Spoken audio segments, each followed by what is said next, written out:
Aunt Evelyn Williams, who's also my lawyer, finally got a court order to come to see me, and since I could not tell her the extent of what was happening, I told her, please do something, because I was accused of killing a New Jersey state trooper, and New Jersey state troopers were, quote, unquote, guarding me, and guarding me consisted at that time of sticking things into my wounds, putting powder in my eyes that blinded me, and saying that if I did not tell them what they wanted to know, I would never see again, and some other things that I just never talked about. And I don't really want to get into that now because it will make me remember too vividly that period. But anyway, based on demonstrations outside of the hospital, I was transferred to another hospital, and the New Jersey State Troopers were replaced by some other guards. They weren't much better, but at least they did not attack me physically. I altogether spent 6.5 years in prison.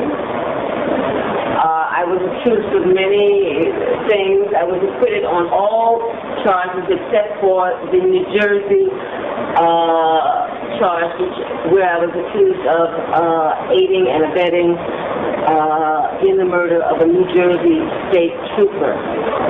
I was tried by an all-white jury in a county where more than 70% of the people, based on a jury project study, were already prejudiced and thought I was guilty.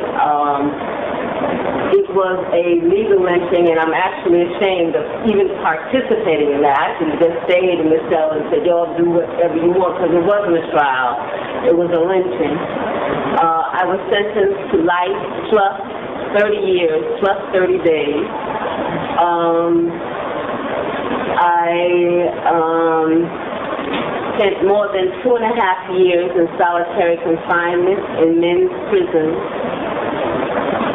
And in 1979, with the help of many people, many of my comrades, I was able to escape from prison, and there was no other possible alternative. There was no such thing as an appeal. My aunt was very frustrated.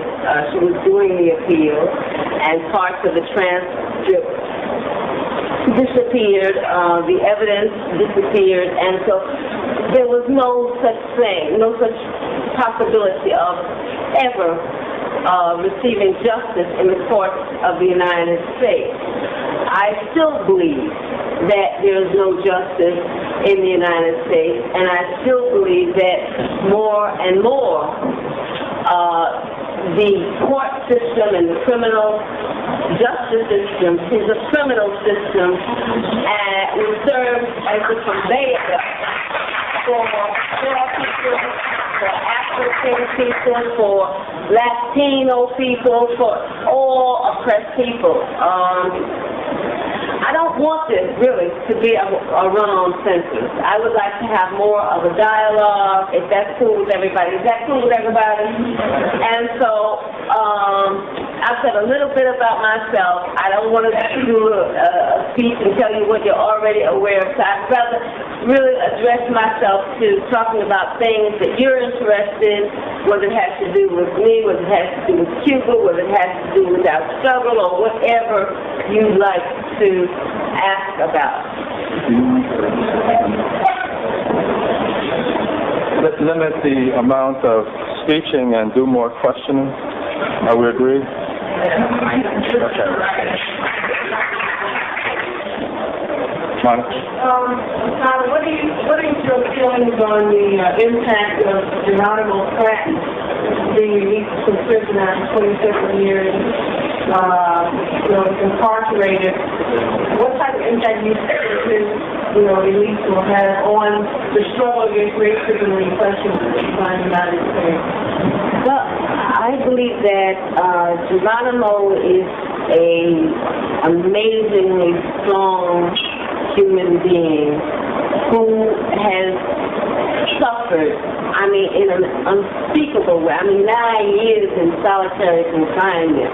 Geronimo has withstood things that, it's amazing that a human being can withstand. And he has left that prison after 27 years with his head held high and being committed to the liberation of African people and all oppressed people. And so I think that his presence, his words, his experiences are of infinite value to people who are interested in building social justice in the United States. I think that his release is a definite victory for all people. But when I think about it, even though I am clear that his release is a victory, they knew for years and years and years that he was framed. It was obvious. Everybody from 60 Minutes to whoever talked about how he was framed by the FBI. And they talked about it 10 years ago. So the fact that he remained in prison for 27 years still big with just absolute rage and indignation. But I think that that is the price that one pays when one becomes an example of resistance. Anybody who becomes an example of resistance to the vicious system that exists in the United States must expect to be targeted.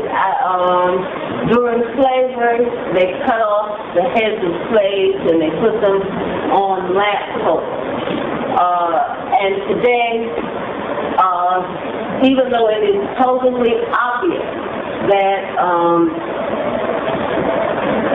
people are innocent, were victimized by COINTELPRO, even though they talked about the Freedom of Information Act and they said, yeah, we did it, we targeted people, we tried to destroy people, but they have never once admitted to and said we tried to put Sundiata in prison for, every minute of his political activism. They never said, we're trying to kill Mumia. They never, it has been a meaningless freedom of information because really what they give you is a million pieces of paper with all the lines blacked out.